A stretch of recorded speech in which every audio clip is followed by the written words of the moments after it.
এই ভিডিও সেই সমস্ত মেয়েদের জন্য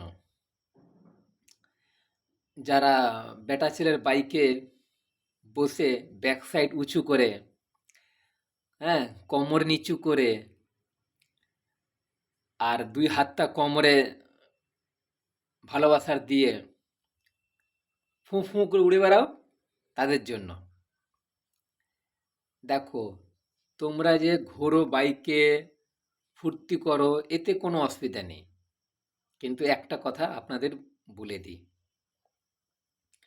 তুমি যে ছেলের বাইকে পিছনে ঘোরো, ঠিক আছে, কোনো অসুবিধা নেই, কিন্তু তোমাদের জন্য একটা কথা বলে দিই, তোমরা সেই ছেলের ফ্যামিলির ব্যাকগ্রাউন্ড দেখে নাও, মানে ফ্যামিলিটাকে দেখে নাও, সে ছেলের ব্যাকগ্রাউন্ড দেখো, ওর মা বাবার ব্যাকগ্রাউন্ড দেখো, ঠিক আছে,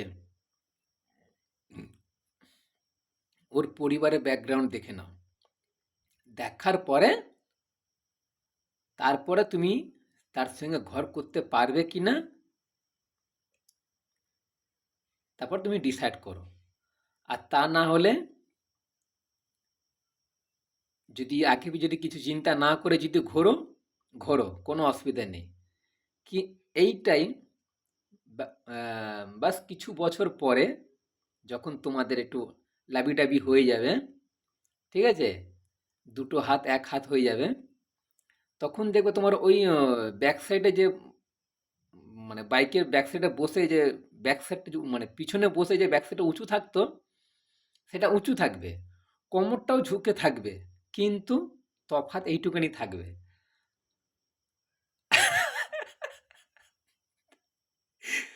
হাতে থাকবে ঝাড়ু, হ্যাঁ, আর নয় থাকবে পোছা। কি, সেটা ভাবছো কি বলতে?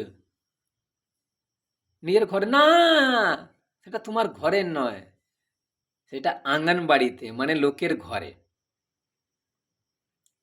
লোকের ঘরে এই ব্যাক সাইড উঁচু করে, কোমর নিচু করে, হাতে থাকবে ঝাড়ু বা পোছা, করতে হবে, ঠিক আছে?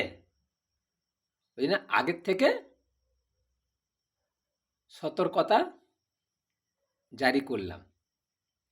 আর যদি বলো না, যা হবে হবে, তাহলে কোনো অসুবিধা নেই, কষ্ট বেটা ছেলের থেকে তোমাদের বেশি হবে, ওই জন্য সতর্ক করলাম। ওকে, চলো বাই।